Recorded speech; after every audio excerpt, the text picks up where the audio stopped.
ସୁବେଦାର major Gobinda ଦାସଙ୍କୁ ଅବସରକାଳୀନ ସମ୍ବର୍ଦ୍ଧନା।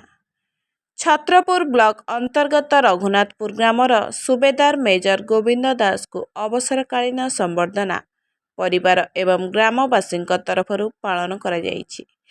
ସେ ଜାନୁଆରୀ 22 ତାରିଖ 2000 ମସିହାରେ ଦେଶ ମାତୃକାର ସେବା ପାଇଁ ଯୋଗଦେଇ ଜାନୁଆରୀ 31, 2026 ମସିହାରେ ଅବସର ଗ୍ରହଣ କରିଥିଲେ।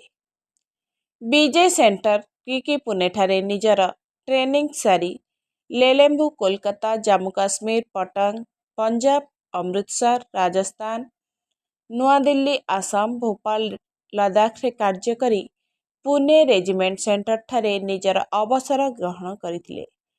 ବ୍ରହ୍ମପୁର ରେଳ ଷ୍ଟେସନରେ ଓହ୍ଲାଇବା ପରେ ପରିବାର ଏବଂ ଗ୍ରାମବାସୀମାନେ ପୁଷ୍ପଗୁଚ୍ଛ ଓ ଉପଢୌକନ ଦେଇ ମେଜରଙ୍କୁ ସ୍ୱାଗତ କରି ନିଜ ଜନ୍ମମାଟି ରଘୁନାଥପୁରକୁ ପାଛୋଟି ନେଇଥିଲେ। ଦୀର୍ଘ 25 ବର୍ଷ ଦେଶ ମାତୃକାର ସେବା କରି ଏବଂ କାର୍ଯ୍ୟରତ ସମୟର ଅନୁଭୂତିକୁ ପରିବାର ଏବଂ ଗ୍ରାମବାସୀଙ୍କ ଗହଣରେ ପରିପ୍ରକାଶ କରିଥିଲେ। ଦେଶର ସେବା କରି ଆଜି ମୁଁ ନିଜକୁ ଗୌରବାନ୍ୱିତ ମନେ କରିବା ସହ ଏହି ସେବା ପାଇଁ ସାହସ, ଶୃଙ୍ଖଳା ଏବଂ ଧୈର୍ଯ୍ୟ ଆବଶ୍ୟକ ବୋଲି କହିଥିଲେ। ବର୍ତ୍ତମାନ ଅଗ୍ନିବୀରରେ ଯେଉଁମାନେ ଦେଶ ମାତୃକାର ସେବା କରିବା ପାଇଁ ଯାଉଛନ୍ତି ସେମାନେ ସାହସର କାର୍ଯ୍ୟ କରିବାକୁ ପରାମର୍ଶ ଦେଇଥିଲେ। ନିଜ ପରିବାରଠାରୁ ଦୂରରେ ରହି ଦେଶ ସେବା କରି ଫେରିଥିବାରୁ ନିଜକୁ ବହୁତ ଧନ୍ୟ ମନେ କରୁଛୁ ବୋଲି ଗୋବିନ୍ଦ ଦାସଙ୍କ ଧର୍ମପତ୍ନୀ ମିନତୀ ଦାସ କହିଥିଲେ। ଏହି କାର୍ଯ୍ୟକ୍ରମରେ ପିତା ଭାଇକ ଦାସ, ମା ହେମ ଦାସ, ସାନ ଭାଇ ହରି ଦାସ ସମେତ ଗ୍ରାମବାସୀମାନେ ଉପସ୍ଥିତ ରହିଥିଲେ। ବ୍ୟୁରୋ ରିପୋର୍ଟ, ସ୍ୱତନ୍ତ୍ର ଟିଭି।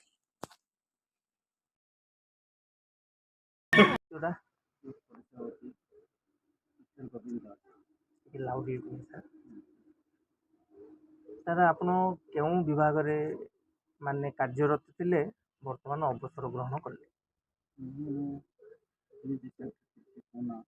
ଇଣ୍ଡିଆନ୍ ଆର୍ମିରେ କାର୍ଯ୍ୟରତ ଥିଲି ଆଉ ସେଇଠୁ ମୁଁ ପୁନାଠୁ ଅବସର ନେଇଥିଲି। ସାର୍ ଆପଣଙ୍କର ଏଇ ମାନେ କାର୍ଯ୍ୟ କରିବା ପାଇଁ ଆପଣଙ୍କ ମନରେ ମାନେ ଆଗ୍ରହ ସୃଷ୍ଟି ହେଇଥିଲା ନା କାହାର ଏ ପଛରେ ପ୍ରୋତ୍ସାହନ ଥିଲା ଆପଣମାନଙ୍କୁ ଆଗ୍ରହିତ କରିଥିଲେ ଆପଣଙ୍କୁ? ମୋର ମୂଳ କାରଣ ହେଉଛି ମୋ ବାପା ମା ଚାହୁଁଥିଲେ କି ପୁଅଟା ଗୋଟେ ଯାଉ କେମିତି ଇଣ୍ଡିଆନ୍ ଆର୍ମିରେ ସିଲେକ୍ସନ୍ ହେବ। ମୋ ମା ବାପାଙ୍କର ବହୁତ। କ'ଣ ଆପଣ ଫାଷ୍ଟରେ ଯେତେବେଳେ ଚାକିରି ପାଇଲେ କ'ଣ ଅନୁଭବ କଲେ? ମୁଁ ସେଇଠୁ ବହୁତ ଅନୁଭବ କଲି ଯେକୌଣସି ମୁଁ ଏ ଦେଶ ପାଇଁ ଗୋଟେ ଜୀବନତା ସମର୍ଥନ କରିବା ପାଇଁ ସେଇଠି ମୁଁ ଅନୁଭବ କଲି କି ମୁଁ ଆଜି ଫାଷ୍ଟ ଷ୍ଟାର୍ଟିଂ ଯେକି ବ୍ରହ୍ମପୁର ଷ୍ଟେସନକୁ ଚଢ଼ିଲି ସେଇଠି ମୁଁ ଅନୁଭବ କଲି ମୁଁ ଆଜି ଫାଷ୍ଟରେ ସାର୍ ଆପଣ ପୋଷ୍ଟିଂ କୋଉଠି ହେଇଥିଲେ? ଫାଷ୍ଟ ପୋଷ୍ଟିଂଟା ହେଇଥିଲା ଦୀର୍ଘ 2 ବର୍ଷ ଟ୍ରେନିଂ କରିସାରିଲା ପରେ ଫାଷ୍ଟ ପୋଷ୍ଟିଂଟା ହେଇଥିଲା ମୋର ଲେହ ଲଦାଖ ଲେମ୍ବୁରେ। କ'ଣ ସାର୍ ସବୁ ଅନୁଭବ କରିଛନ୍ତି ଚାକିରି ସମୟରେ? ଆପଣ କେଉଁ କେଉଁ ବର୍ଡ଼ରରେ କାମ କରିଛନ୍ତି, କ'ଣ ଆପଣ ଅନୁଭବ କରିଛନ୍ତି? ମୁଁ ଚାକିରି ଅବସ୍ଥାରେ ଫାଷ୍ଟ ତ ମୋର ଲେହ ଲେମ୍ବୁ ଥିଲା। ତାପରେ ଅନୁଭବ ସରିଲା ପରେ ମୁଁ ଆସିଲି କଲିକତାରୁ ସରି ଯାଇଥିଲି ମୁଁ ପୁଣି ଜମ୍ମୁ କଟନଠୁ ପୁଣି ଆସିଲି ମୁଁ ସିକେନ୍ଦ୍ରାବାଦ ମୋ ଜୀବନ କାଳରେ ପୁଣି ଶେଷ କରି ଆସିଲି ଆସାମଠୁ ପୁଣି ଶେଷ କରି ଯାଇଥିଲି ମୁଁ ପିନାଗୁଡ଼ି ଯେଉଁଟାକି ଆମର ଆସାମରେ ଆସିଛି ସେଇଠି 3 ବର୍ଷ ଅବସର ନେଇସାରିଲା ପରେ ମୁଁ ସବୁଠୁ ବଡ଼ ଯାଇଥିଲି ଇଣ୍ଡିଆନ୍ ଆର୍ମିର ରାଷ୍ଟ୍ରୀୟ ଯାଇଥିଲି। ସେଇଠି 3 ବର୍ଷ ସରିଲା ପରେ ମୁଁ ଆସିଲି ପୁଣି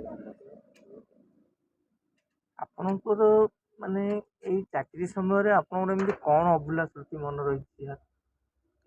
ଚାକିରି ଏମିତି ଗୋଟେ ମନେ ରଖି ଯେଉଁଟା କହିଲେ ତ ବହୁତ କିଛି ହେବ ମନେ ନ କଲେ ଅଳ୍ପ କିଛି କହିବାକୁ ଚାହୁଁଛି ଯେଉଁଠି ସବୁଠୁ ଦେଶ ପ୍ରତି ସେବା ସେଇଟା ହେଉଛି ସବୁଠୁ ବଡ଼ କାର୍ଯ୍ୟ। ସାର୍ ଆଉ ଆପଣ ଏବେ ଅବସର ପାଇଲେ ତଥାପି ଆପଣଙ୍କର ଆଉ କ'ଣ ଆଶା ରହିଛି ସାର୍?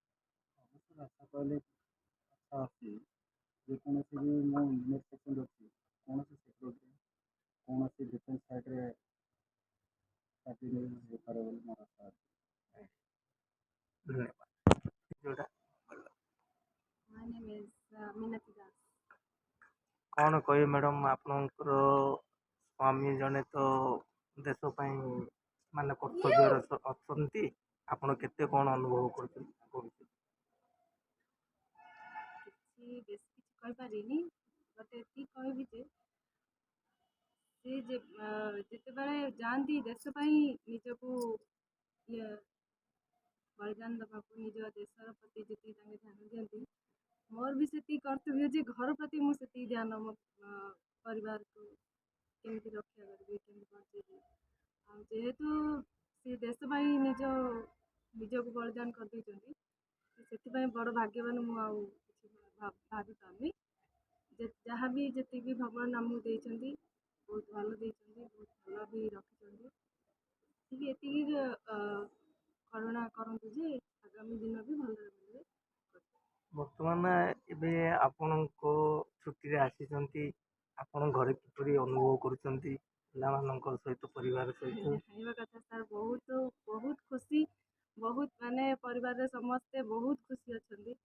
ଆଉ ବିଗତ 25 ବର୍ଷ ହେଲା ଯେଉଁ ସୁଖ ଶାନ୍ତି, ଯେଉଁ ଖୁସି ସେମାନଙ୍କୁ ମିଳିନଥିଲା ଏବେ ପର୍ଯ୍ୟନ୍ତ, ଯାହାକି ଯେତିକି ଶାନ୍ତି ସେମାନେ ପାଇପାରୁନଥିଲେ, ଯେତିକି ଖୁସି ବାପାଙ୍କର, ଏବେ ବର୍ତ୍ତମାନ ଯାହା ଠାକୁରଙ୍କ ଦୟାରୁ ଯାହା ମିଳିପାରିବ।